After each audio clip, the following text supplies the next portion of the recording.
સુરતમાં વિનામાં દક્ષિણ ગુજરાત યુનિવર્સિટી ખાતે વિવિધ વિકાસલક્ષી કાર્યોના ઉદ્ઘાટન અને ભૂમિપૂજન સમયે ડેપ્યુટી મુખ્યમંત્રી હર્ષ સંઘવી ઉપસ્થિત રહ્યા હતા. વિનામાં દક્ષિણ ગુજરાત યુનિવર્સિટીમાં ડેપ્યુટી સીએમ હર્ષ સંઘવીની હાજરીમાં વિવિધ વિકાસલક્ષી કાર્યક્રમનું ઉદ્ઘાટન અને ભૂમિપૂજન કરાયું હતું. કલ્પતરુ આરોગ્ય ધન અને સેવા કેન્દ્ર, પુનઃનિર્મિત નર્મદ સ્મૃતિ ભવન, પુનઃનિર્મિત ડાઇનિંગ હોલનું ઉદ્ઘાટન કરાયું હતું. તો સાથે યુટિલિટી બિલ્ડિંગ, મ્યુઝિયમ અને સ્ટાર્ટઅપ બિલ્ડિંગનું ભૂમિપૂજન કરાયું હતું. નાયબ મુખ્યમંત્રી હર્ષ સંઘવીએ વિદ્યાર્થીઓને અપીલ કરી કે સાચા મિત્રો એ જ હોય જે વ્યસન સાથે જોડાયેલા મિત્રની માહિતી પોલીસને આપે અને મિત્રને વ્યસનથી મુક્ત કરાવે.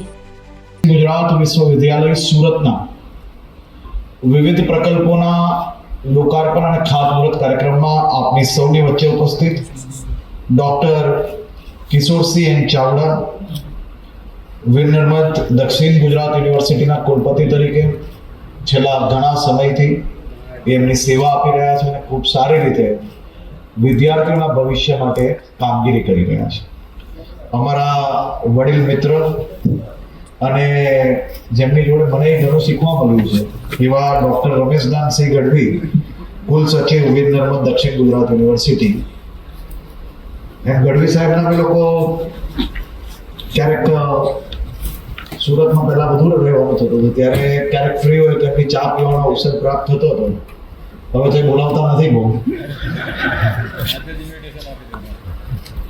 ઘણા લોકો પાસેથી ઘણી વસ્તુઓ શીખવાની હોય છે અને જીવનમાં કદાચ તમને પુસ્તકોમાં જેટલું શીખવાની મળશે એટલું જ લોકો જોડે જ્યારે તમે બેસતા હો અને જો બેસીને તમે ખરેખર સમજવાનો પ્રયાસ કરશો તો પ્રેક્ટિકલ નોલેજ બી તમને તમારા જીવનમાં ખૂબ કામ આવશે.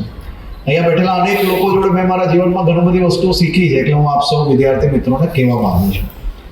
આજે 11 કરોડથી વધારેના રકમના વિવિધ પ્રકલ્પોનું લોકાર્પણ બી થયું છે અને ખાતમુહૂર્ત બી કરવામાં આવ્યું છે. વીર નર્મદ દક્ષિણ ગુજરાત વિશ્વવિદ્યાલય એ મારા જીવનમાં યુનિવર્સિટી અને યુનિવર્સિટી જોડે જોડાયેલી કોલેજો અને એ કોલેજોમાં મારા જીવનનો ખૂબ મોટા ભાગનો સમય પસાર થયો છે. હું કોલેજમાં ભણ્યો નથી, પણ કોલેજના ઇલેક્શન્સ કે કોલેજના સોશિયલ ઇશ્યુઝને લઈને બહુ વર્ષો સુધી મને કામ કરવાનો અવસર મળ્યો છે. આ યુનિવર્સિટીમાં સેનેટ સિન્ડિકેટના ઇલેક્શન્સ હોય કે પછી કોલેજોમાં જીએસના ઇલેક્શન્સ હોય, એમાં ખાસ કરીને સાઉથ ગુજરાત યુનિવર્સિટીની વાત કરું તો સાઉથ ગુજરાત યુનિવર્સિટીને એની કેન્ટીન જોડે મારો સંબંધ બહુ જૂનો છે. મને ખ્યાલ નથી તમારામાંથી કેટલા લોકો કેન્ટીનમાં રેગ્યુલર બેસતા હશે, પણ આ કેન્ટીનમાં ચા પીતા પીતા સમાજ જીવનની અનેક સમસ્યાઓનું નિરાકરણ કઈ રીતે લાવી શકાય તે શીખવાનો અવસર મને જરૂરથી મળ્યો છે. તમારા જીવનમાં એનો કેટલો યોગદાન છે મને નથી ખબર.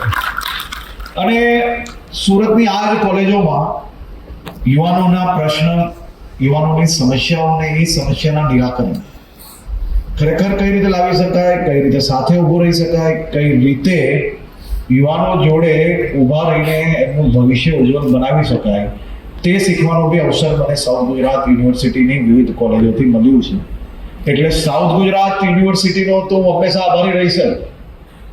અને તમારા વીસી ચાવડા સાહેબ એ જે તે વખતે તો અમરોલી કોલેજ હતા ત્યારે તો, પરંતુ સોશિયલ ઇશ્યુઝને લઈને, સોશિયલ પ્રોગ્રામોને લઈને અમારે વારંવાર મળવાનું થતું હતું. ત્યારે આવા જ પોઝિટિવ હતો, હંમેશા મદદ કરવી, સામાજિક ઇશ્યુ હોય તો સાથે ઊભું રહેવું અને ક્યારેય કોઈ પ્રકારનું માથા ઉપર ડંભ રાખ્યા વગર સમાજની અંદર સારા કામો કઈ રીતે થઈ શકાય તે વખતે બી એમનો સ્વભાવ આવો જ હતો. અને સારી વાત છે કે આજે બી તમે આ જ યુવાનો, આ જ આપણું ભવિષ્ય જે છે એમની જોડે એ જ સ્વભાવથી તમે કામ કરી રહ્યા છો, એ લોકોના વિચારો માટે કામ કરી રહ્યા છો, તે બદલ બી તમને અભિનંદન છે.